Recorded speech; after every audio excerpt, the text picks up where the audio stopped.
कश्मीर की पहलगामा वादी में जब सूरज अपनी सुनहरी किरणें बिखेर रहा था, उस वक्त वहाँ कुछ ऐसा हुआ जिसने इस शांत जगह को भी खौफनाक बना दिया।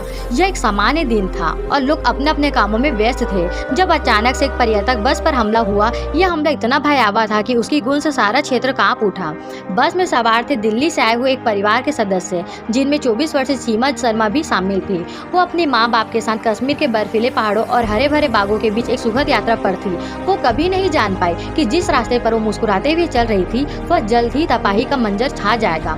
गोलियों की आवाजें, चीख पुकार और अराजकता के बीच सीमा और उनके परिवार के दिलों में डर की लहर दौड़ पड़ी। लेकिन इसी भयावह माहौल में एक नायक की तरह एक नाम सामने आया, आरिफ लोन। यह वह युवक था जो बस में गाइड के तौर पर सवार था और एक स्थानीय निवासी था। उसकी नज़रों में डर नहीं बल्कि साहस और उम्मीद थी। आरिफ ने एक पल भी न गंवाया। अपने जान की परवाह किए बिना उसने बस को संभाला और ड्राइवर के शव को किनारे करते हुए स्टीयरिंग पर अपना हाथ रखा। उसके दिल में एक बात थी, इन निर्दोष यात्रियों की जान बचानी है। इस बीच जब गोलियां बरसी बस की खिड़की से टकरा रही थी, आरिफ अपनी पूरी ताकत से बस को एक सुरक्षित जगह की ओर मोड़ने लगा था। उसने देखा कि कुछ यात्री घायल हो गए थे।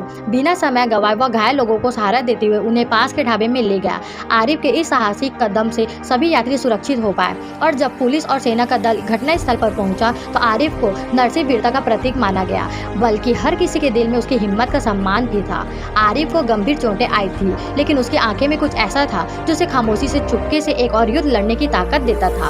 उस दिन के बाद सीमा शर्मा और उनके परिवार ने आरिफ को धन्यवाद देते हुए उसे अपना ही भाई मान लिया। उसकी कड़ी मेहनत और वीरता को देखकर यही एहसास हुआ कि इस दुनिया में नफरत, आतंकवाद और हिंसा से कहीं बढ़कर इंसानियत की ताकत है।